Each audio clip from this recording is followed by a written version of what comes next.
azopfa ampekanye umwana ntigikunda ninguka atazopfa ntunganye nshaka ndamusubize iyo yavuye mu rukaramu muri bya bihere n'imbaragasa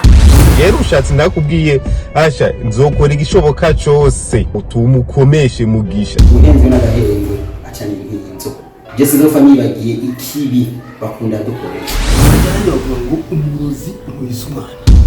sasa nibiki bibaye aracikanye sa kandi aracikanye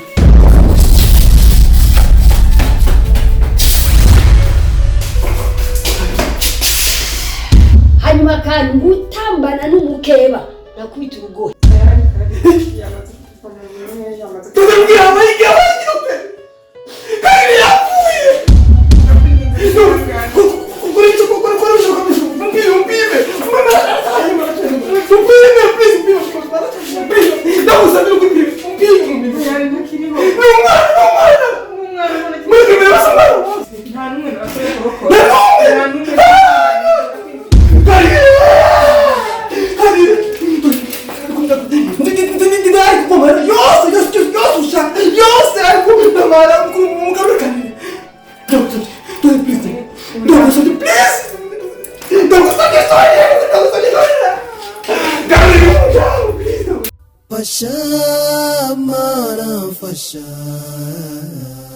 Fasha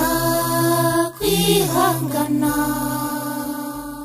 ewe mana jewe agenda murya buhoro nk'igihere mu muzi urumva nzoguma ndamwereka ko ari je nyina ko ari je asigaranye atawundi afise gushika ndamukomeshe ndabushira ku kanyuma nabado niyo yasubira mu rukaramu akaba atarihanura n'umutwe nzowusya muzanira umuti uzi yuko uyu muti ushobora gutuma agira gutuma imbanyi yiwe ikoroka mbere mama kwani mugisha binarabaniseni haha n'ukuri twamu ubunyari uroze kundagiriza yuko njyewe ari je naraye nihekuye umunsi ukura umwana w'iwawe jewe none wayi ujya muti wavuze gute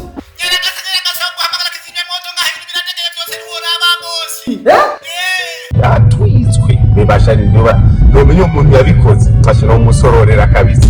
abana banje babiri ruvuto na iranzi ndabashira mu kuzimu nanje nkagarukira ku muntu wa wicobo hama nawe cajya aneganege avyare yuzuze amererwe neza nanje ndiko narira agahinda afise mu mutima wanje nzokamuherezako ewe mana rugira